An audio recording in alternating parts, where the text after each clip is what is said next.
আসসালামু আলাইকুম।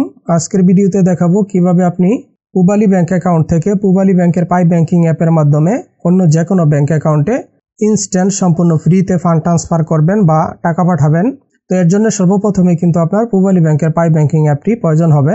তো কিভাবে আপনি ঘরে বসে সম্পূর্ণ ফ্রিতে পূবালী ব্যাংক অ্যাকাউন্ট ওপেন করতে পারবেন এ বিষয়ে অলরেডি চ্যানেলে ভিডিও রয়েছে। তাছাড়া আজকের ভিডিওতে আমি পূবালী ব্যাংক থেকে আমার ইসলামী ব্যাংক অ্যাকাউন্টে ফান্ড ট্রান্সফার করে দেখাবো।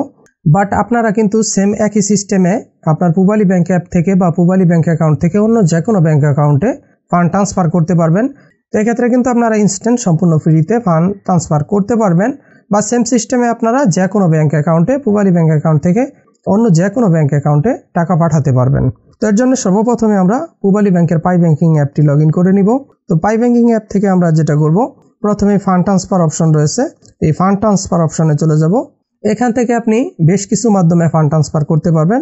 প্রথমত আপনি আরটিজিএস এর মাধ্যমে ফান্ড ট্রান্সফার করতে পারবেন, এছাড়াও এনপিএসবির মাধ্যমে করতে পারবেন, এছাড়া বিইএফটিএন এর মাধ্যমেও করতে পারবেন। তো মূলত আজকের ভিডিওতে আমি এনপিএসবির মাধ্যমে ফান্ড ট্রান্সফার করব, আপনারা যে কোনো একটা মাধ্যম ইউজ করতে পারেন। তো এনপিএসবির মাধ্যমে ফান্ড ট্রান্সফার করলে সুবিধা হচ্ছে যেটা, এটা কিন্তু ইনস্ট্যান্ট সাথে সাথে চলে যায়। তো এনপিএসবির মাধ্যমে ফান্ড ট্রান্সফার করার জন্য এখান থেকে জাস্ট আমরা এনপিএসবি অপশনে ক্লিক করব। দেন এখানে আপনারা যেটা করতে পারেন, প্রথমে আপনারা চাইলে আপনাদের ব্যাংক অ্যাকাউন্টটা বেনিফিশিয়ারি হিসেবে অ্যাড করে নিতে পারেন আপনার পাই ব্যাংকিং অ্যাপে। তো এর জন্য এখান থেকে আপনি ভিউ বেনিফিশিয়ারি অ্যাকাউন্ট এই অপশনে ক্লিক করবেন। এখানে ক্লিক করে নিচ থেকে প্লাস আইকনে ক্লিক করে কিন্তু আপনি এখানে আপনার বেনিফিশিয়ারি অ্যাড করে নিতে পারবেন। কিভাবে অ্যাড করবেন দেখাচ্ছি। জাস্ট এখান থেকে আপনি প্লাস আইকনে ক্লিক করবেন। ক্লিক করার পর আপনার ওই অ্যাকাউন্ট সম্পর্কিত সমস্ত ইনফরমেশন দিতে হবে যেটাতে আপনি টাকা পাঠাতে চাচ্ছেন। তো এর জন্য প্রথমে রয়েছে শর্ট নেম, এখানে আপনি যে অ্যাকাউন্ট অ্যাড করবেন ওই অ্যাকাউন্টদারের নাম বা ওই অ্যাকাউন্ট হোল্ডারের নাম দিয়ে দিবেন। তারপর সিলেক্ট অ্যাকাউন্ট টাইপ, এখানে আপনার অ্যাকাউন্ট টাইপ সিলেক্ট করতে হবে। জাস্ট এখান থেকে এই অ্যারোতে ক্লিক করবেন। তো এখানে ক্লিক করার পর এখানে আপনার প্রথমে রয়েছে ব্যাংক অ্যাকাউন্ট, তারপর রয়েছে কার্ড, তারপর ওয়ালেট। তো এখান থেকে আপনি উপরের অপশনটা ব্যাংক অ্যাকাউন্ট সিলেক্ট করে দিবেন বা অন্যান্য হলে আপনি অন্যান্য সিলেক্ট করতে পারেন। তারপর রয়েছে সিলেক্ট ব্যাংক নেম, এখানে ক্লিক করবেন। যেই ব্যাংকের অ্যাকাউন্ট অ্যাড করবেন জাস্ট ওই ব্যাংকটা অ্যাড করে দিবেন বা সিলেক্ট করে দিবেন। এখানে সমস্ত ব্যাংকগুলোর নেম রয়েছে। তো এখান থেকে আমি জাস্ট ইসলামী ব্যাংক সিলেক্ট করে দেখাচ্ছি। তো ইসলামী ব্যাংক বাংলাদেশ লিমিটেড সিলেক্ট করে দিলাম। তারপরে এখানে রয়েছে আপনার রিসিভার অ্যাকাউন্ট নাম্বার, এখানে আপনি রিসিভার অ্যাকাউন্ট নাম্বারটা যে অ্যাকাউন্ট নাম্বারটা রয়েছে সমস্ত অ্যাকাউন্ট নাম্বারটা এখানে উঠিয়ে দিবেন এবং সঠিকভাবে উঠিয়ে দিবেন। এবং এটা উঠানোর পর অবশ্যই আপনি চেক করে নেবেন সমস্ত ইনফরমেশন সঠিক আছে কিনা। তারপর রয়েছে ইন্টার রিসিভার অ্যাকাউন্ট টাইটেল, এখানে আপনি অ্যাকাউন্ট হোল্ডারের নাম দিয়ে দিবেন। আপনার যার অ্যাকাউন্ট যার নামে রয়েছে হুবহু ওই নামটি লিখে দিবেন, ভুল করা যাবে না। যেই নামে অ্যাকাউন্ট রয়েছে সেম টু সেম নামটি লিখে দিতে হবে। তারপর রয়েছে রিসিভার মোবাইল নাম্বার, এখানে আপনি ওই অ্যাকাউন্ট হোল্ডারের যে মোবাইল নাম্বার রয়েছে বা অ্যাকাউন্টের যে মোবাইল নাম্বার রয়েছে সেই মোবাইল নাম্বারটা দিয়ে দিবেন। তারপর রয়েছে রিসিভার ইমেল অ্যাড্রেস, আপনি যে অ্যাকাউন্টটি অ্যাড করছেন ওই অ্যাকাউন্টের রিসিভারের ইমেল অ্যাড্রেস বা ওই অ্যাকাউন্টের ইমেল অ্যাড্রেস আপনি এখানে দিয়ে দিবেন। তারপর নিচ থেকে সেভ অপশনে ক্লিক করবেন। এভাবে আপনার বেনিফিশিয়ারি অ্যাড করে নিতে হবে।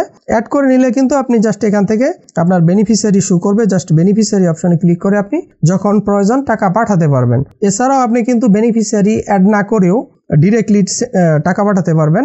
তো এর জন্য যেটা করতে হবে আমি ডিরেক্টলি পাঠিয়ে দেখাচ্ছি। তো জাস্ট এখান থেকে এনপিএসবি অপশনে আসলে কিন্তু এই সমস্ত অপশনগুলো শো করবে। তো এখান থেকে আপনি যদি সরাসরি টাকা পাঠাতে চান সেক্ষেত্রে যেটা করতে হবে, প্রথমে রয়েছে সিলেক্ট রিসিভার অ্যাকাউন্ট, এখানে আপনার রিসিভার অ্যাকাউন্ট সিলেক্ট করতে হবে। এখান থেকে আপনি ব্যাংক অ্যাকাউন্ট সিলেক্ট করবেন। তারপর রয়েছে সিলেক্ট ব্যাংক নেম, এখানে আপনি যেই ব্যাংকের অ্যাকাউন্টে টাকা পাঠাবেন ওই ব্যাংকের নাম সিলেক্ট করে দিবেন। তারপর রয়েছে ইন্টার রিসিভার অ্যাকাউন্ট নাম্বার, এখানে আপনি অ্যাকাউন্ট নাম্বারটা উঠিয়ে দিবেন।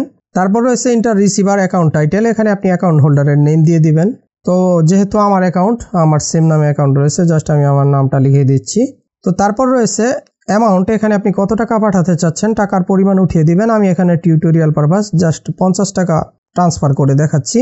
তো 50 টাকা উঠিয়ে দিলাম। তারপর রয়েছে ইন্টার রিজন, আপনি কি কারণে টাকা পাঠাচ্ছেন, আপনার উদ্দেশ্য কি সেটা লিখে দিতে হবে। তো এখানে আমি জাস্ট নিড লিখে দিলাম, মানে প্রয়োজন। তো আপনি আপনার মতো যে কোনো কিছু লিখে দিতে পারেন। দেন একদম নিচের দিকে প্রসেস অপশন রয়েছে, এখান থেকে জাস্ট প্রসেস অপশনে ক্লিক করবেন। পরবর্তী স্টেপে এখানে আবার আপনার সমস্ত ইনফরমেশনগুলো শো করবে। এখান থেকে আবারও আপনি একটু শিওর হয়ে নেবেন। সমস্ত ইনফরমেশন ঠিক থাকলে নিচ থেকে জাস্ট কনফার্ম অপশনে ক্লিক করে দিবেন। তো কনফার্ম অপশনে ক্লিক করার সাথে সাথেই কিন্তু আপনার টাকাটা ট্রান্সফার হয়ে যাবে এবং এখানে যেহেতু আপনি NPSB এর মাধ্যমে ট্রান্সফার করেছেন এটা ইনস্ট্যান্ট ট্রান্সফার হয়ে যাবে এবং টাকা ট্রান্সফার করার পর এখান থেকে আপনি চাইলে স্টেটমেন্ট ডাউনলোড করতে পারবেন। তো আমি সেলফিন থেকে আপনাদেরকে স্টেটমেন্ট থেকে দেখিয়ে দিচ্ছি আমার টাকাটা গেছে কিনা। তো এখান থেকে জাস্ট আমি স্টেটমেন্ট অপশনে চলে গেলাম। তো স্টেটমেন্ট অপশনে আসার পর এখানে দেখতে পাচ্ছেন আমরা যে পূবালী ব্যাংক থেকে 50 টাকা এখানে সেন্ড মানি করেছিলাম এটা রিসিভ হয়েছে, এখানে কিন্তু আমরা স্টেটমেন্টে দেখতে পাচ্ছি। তো অবশ্যই ভিডিওটিকে লাইক করে দিবেন, চ্যানেলটিকে সাবস্ক্রাইব করে দিবেন এবং কোথাও কোনো বুঝতে সমস্যা হলে বা ভিডিও সম্পর্কে আপনার যে কোনো মতামত ভিডিওর কমেন্ট বক্সে কমেন্ট করে জানাতে পারেন। আল্লাহ হাফেজ।